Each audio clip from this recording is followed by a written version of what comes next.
ကိုဘွားကိုလုံးဝပြောင်းလဲပစ်ခြင်းတယ်ဒါပေမဲ့ဘေကနေဘလို့စလုပ်ရမှာမသိဖြစ်နေတာမျိုးကြုံဖူးကြမှာပါ James Clear ရဲ့ကဘာကျော်စာအုပ် Atomic Habits ကတော့အဖြေကကြီးမားတဲ့ခြေလှမ်းကြီးနေမှာမဟုတ်ဘူးလို့ဆိုပါတယ်တကယ်အဖြေကနေ့စဉ်လုပ်နေတဲ့မျက်စိထဲတောင်တိတ်မထင်ရှားတဲ့အသေးငယ်ဆုံးအလေးအကျင့်လေးတွေမှာရှိနေတာပါဆိုတော့ဒီလိုအသေးအမွှားပြောင်းလဲလေးတွေကနေမယုံနိုင်လောက်စရာအောင်မြင်မှုတွေကိုဘလို့ဖန်တီးနိုင်မလဲဆိုတာကိုအတူတူကြည့်လိုက်ကြအောင်ဒီအတွေးခေါ်ဒီအားလုံးကလေစာအုပ်တဲ့ကိုရေးဖို့ဆိုတဲ့ရည်ရွယ်ချက်ကနေပေါက်ဖွာလာတာမဟုတ်ပါဘူးအမှန်တော့ဒါတွေအားလုံးကလူငယ်တယောက်ရဲ့ဘဝကိုတစားစီနီးပြချိုးဖဲပြုတ်ခဲ့တဲ့ကြောက်မဲ့ဖွယ်မတော်တဆမှုတစ်ခုကနေအစပြုတ်ခဲ့တာပါခဏလောက်စဉ်းစားကြည့်ပါလားကိုမေအရင်ရဲ့နာမည်ကိုတော့မတ်မိဖို့10စက္ကန့်လောက်အချိန်ယူလိုက်ရတဲ့အခြေအနေမျိုးကိုပေါ့ဒါ James Clear baseball writer နဲ့မျက်နှာကိုအရှင်ပြီးအရိုက်ခံလိုက်ဟာပြီးနောက်ကြုံတွေ့ခဲ့ရတဲ့ထိတ်လန့်စရာအခြေမှန်ပါပဲသူဦးနောက်ကအပြင်းထန်ထိခိုက်သွားပြီးအသက်ရှင်ဖို့တော့မတေချာတော့တဲ့အခြေအနေထိရောက်သွားခဲ့ပါတယ်သူ့ရဲ့ပြန်လဲထူထောင်ရေးခီးကလုံးဝမလွယ်ခဲ့ပါဘူးလန်တောင်တဲတဲ့မရှောင်နိုင်တဲ့အခြေအနေကနေသူ့ဘဝရဲ့အိမ်မက်ဖြစ်တဲ့ baseball အတင်းကနေအထုတ်ခံရတဲ့အထိအရှုံးနေနေချီပါပဲဒါပေမဲ့ဒီလိုဘဝရဲ့အောက်ဆုံးကိုရောက်သွားတဲ့အချိန်မှာပဲသူအရေးကြီးတဲ့ຢာတစ်ခုကိုသဘောပေါက်သွားခဲ့တယ်အဲ့ဒါကတော့ကြီးကြီးမားမားပန်းတိုင်တွေကိုခဏမဲ့ခါပြီးတင်းငယ်ပြီးတီးမဲတဲ့အလေးချင်းလဲတွေဒီဆောင်ဖို့ဆုံးဖြတ်ခဲ့တာပါပဲ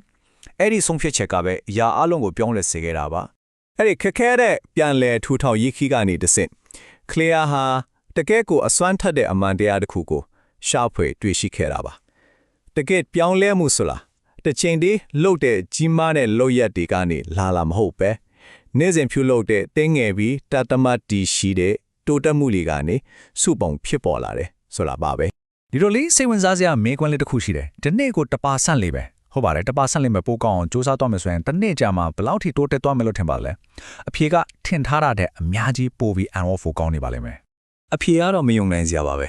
30ခွန်စပိုကောင်းလာမှာပါဟုတ်ပါတယ်30ခွန်စတီဒါဟာပေါင်းဆက်တိုးပါချင်း compounding ရဲ့အစွမ်းပါပဲအစပိုင်းမှာတော့မသိတာဘူးပေါ့ဒါပေမဲ့အချိန်ကြာလာတာနဲ့အမျှအသေးငယ်ဆုံးတိုးတက်မှုလေးတွေကတော့ကြီးမားတဲ့ရလဒ်တွေကိုဖန်တီးပေးနိုင်တယ်ဆိုတာကိုပြနေတာပါဒါပေမဲ့ဘာလို့ရလဒ်တွေကိုချက်ချင်းမမြင်ရတာလဲစိုက်တူကဒါကို plateau of latent potential လို့ခေါ်ပါတယ်ဆိုလိုတာကမထင်ရှားတဲ့အလားရဲ့ကုန်းဖြင်မြင်ပေါ့ဥမာအနေနဲ့ရေခဲတုံးတုံးကိုစဉ်းစားကြည့်အောင်အပူချိန်က26 29 30ဒီဂရီအထိတက်လာပေမဲ့ဘာမှထိမလာပါဘူးဒါပေမဲ့32ဒီဂရီကိုရောက်တဲ့အခါမှာတော့ရုတ်တရက်ဆိုသလိုအရေးပြောကြလာပါတယ်အောင်မြင်မှုဆိုတာလည်းဒီလိုပါပဲရုတ်တရက်ဖြစ်လာပဲလို့ထင်ရပေမဲ့တကယ်တော့အဲ့ဒီနောက်ွယ်မှာမမြင်နိုင်တဲ့တိုးတက်မှုတွေအများကြီးစုပုံနေပဲလို့ပါနာမည်ကြီးဘတ်စကတ်ဘောအသင်းဖြစ်တဲ့ San Antonio Spurs ကဒီ idea ကိုသိကောင်းတဲ့ဥပမာတစ်ခုနဲ့ရှင်းပြပါတယ်ကြောက်တုံးတုံးကိုအချက်တရာထူပြီးလို့ဘာမှမဖြစ်သေးပေမဲ့တရားတစ်ချက်မြောက်မှာကွဲသွားတဲ့အခါအောင်မြင်မှုကနောက်ဆုံးတစ်ချက်ကြောင့်မဟုတ်ပါဘူးအဲ့ဒီမတိုင်ခင်ကထူပဲတဲ့အချက်တလာလုံးရဲ့စူပေါင်းစွမ်းအားကြောင့်ပါဒါဟာကျွန်တော်တို့ရဲ့ကြိုးစားမှုတွေနဲ့လည်းအတူတူပါပဲကောင်းပါပြီအလေးအကျင့်ငယ်တွေကအရေးကြီးတယ်ဆိုတာကိုတော့ကျွန်တော်တို့သိသွားပြီဒါပေမဲ့သူတို့ကဦးနှုတ်ထဲမှာဘလို့များအလုပ်လုပ်ကြတာလဲဘာကြောင့်အကျင့်ကောင်းတွေမွေးပြတာခဲ့ပြီးအကျင့်ဆိုးတွေကိုဖျောက်ရတာခက်နေရတာလဲ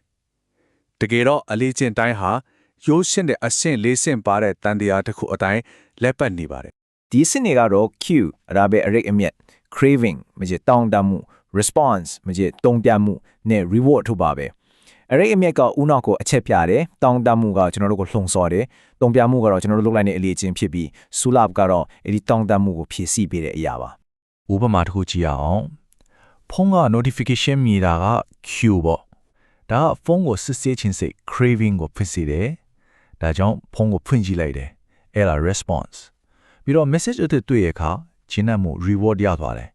အဲ့ဒီစူလပ်ကဦးနောက်ကိုနောက်ထပ် notification မြည်ရင်ဒီလိုလို့သင်ပေးလိုက်ပြီးဒီအလေးချင်းတန်တရားကိုပို့ပြီးတော့ခိုင်မာစေပါတယ်ဒီစင်လေးစင်ကိုနားလဲသွားပြီဆိုရင်တော့အကောင်းဆုံးအပိုင်းကိုရောက်ပါပြီဒီစင်ဒီကိုထိန်းချုပ်ပြီးတော့အလေးချင်းကောင်းတွေဖန်တီးဖို့နဲ့အကျင့်ဆိုးတွေကိုဖယ်ရှားဖို့အတွက်အလုံးရိုးရှင်းပြီးအစွမ်းထက်တဲ့နီးရမလေးရက်ကိုတောင်းပြနိုင်ပါတယ်ဒီမှာကြည့်ပါအကျင့်ကောင်းတစ်ခုလုပ်ချင်ရင် Q ကိုထင်ရှားအောင်လုပ် craving ကိုဆွဲဆောင်မှုရှိအောင်လုပ် response ကိုလွယ်ကူအောင်လုပ် reward ကိုကျင့်စရာဖြစ်အောင်လုပ်ရပါမယ်အကျင့်ဆိုးတစ်ခုကိုဖျောက်ချင်ရင်တော့ဒီရတဲ့ပြောင်းပြန်ကိုလုပ်ရုံပါမယ် Q ကိုမမြင်တအောင်ထား craving ကိုမမောစရာမရှိအောင်လုပ်စသဖြင့်ပေါ့ဒါဟာကိုယ်အလေးအကျင့်တွေကိုထိုင်းချော့ဖို့အတွက်လမ်းညွှန်မြေပုံတစ်ခုလိုပါပဲဒီမြင်မြင်နိုင်အောင်ဖျောက်ထားပါဆိုတဲ့နေရာမှာကဘလို့အစွမ်းထက်တယ်လေဆိုတာကိုဗီယက်နမ်စစ်ပွဲကဥပမာတစ်ခုနဲ့ကြည့်နိုင်ပါတယ် စစ်မြေပြင်မှာစိတ်ဖိစီးမှုတွေနဲ့ heroin အလွဲတကူရနိုင်တဲ့ cues တွေကြောင့်စစ်သားအများအပြားဟာဆွဲလန်းခဲ့ကြတယ်။ဒါပေမဲ့အိမ်ပြန်ရောက်တဲ့အခါအဲ့ဒီ cues တွေလုံးဝပျောက်ကွယ်သွားတဲ့ပတ်ဝန်းကျင်အသစ်မှာ90ရာခိုင်နှုန်းဟာအလိုလိုစစ်ပြနိုင်ခဲ့ကြတယ်။ဒီကနေ့ရတဲ့သင်္ကန်းသားကပါလေ။စီကအလွန်ကောင်းတယ်လို့ထင်ရတဲ့သူတွေဟာစိတ်သက်ခိုင်မာလို့ချိပဲမဟုတ်ပဲတွေးဆောင်မှုတွေကိုမမြင်ရအောင်သူတို့ရဲ့ပတ်ဝန်းကျင်ကိုထိန်းချုပ်ထားနိုင်လို့ပါပဲ။ ဒီနေရာမှာဒီအားလုံးကအလွန်အတုံးဝင်ပါတယ်ဒါပေမဲ့ atomic habits ရဲ့အစွမ်းအထက်ဆုံးအချက်ကတော့ရလက်တီရဖို့အချက်ပုံနဲ့ဆိုင်တဲ့အရာတစ်ခုကိုဥတည်နေတာပါပဲအဲ့ဒါကတော့ကိုယ့်ရဲ့ကိုယ်တော်လက္ခဏာ identity ကိုပုံဖော်ခြင်းပါပဲ ဒီလိုစဉ်းစားကြည့်ပါ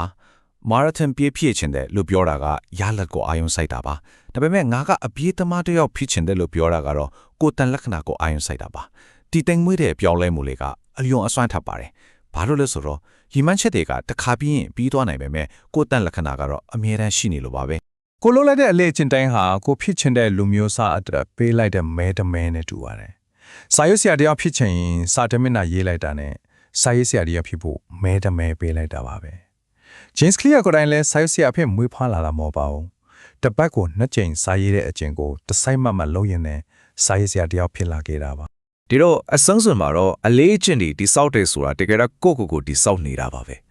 ကိုယ့်ရဲ့အလေးအကျင့်တွေကကိုဘာလုပ်တယ်ဆိုတာကိုပြတာမဟုတ်ပဲကိုဘယ်သူလဲဆိုတာကိုတက်တက်ပြနေတာပါ ဒီတော့နောက်ဆုံးအနေနဲ့ကိုဒီမေခွန်းလေးပြန်မေးကြည့်စေချင်ပါတယ်ဒီနေ့ကစပြီးဘယ်လိုတင်းငယ်တဲ့လေးချင်းလေးတစ်ခုကိုလှုပ်ဆောင်ခြင်းအပြင်ကိုဖုချင်တဲ့လူမျိုးအစားအတွက်မဲတမဲစတင်ပေးနိုင်မလဲ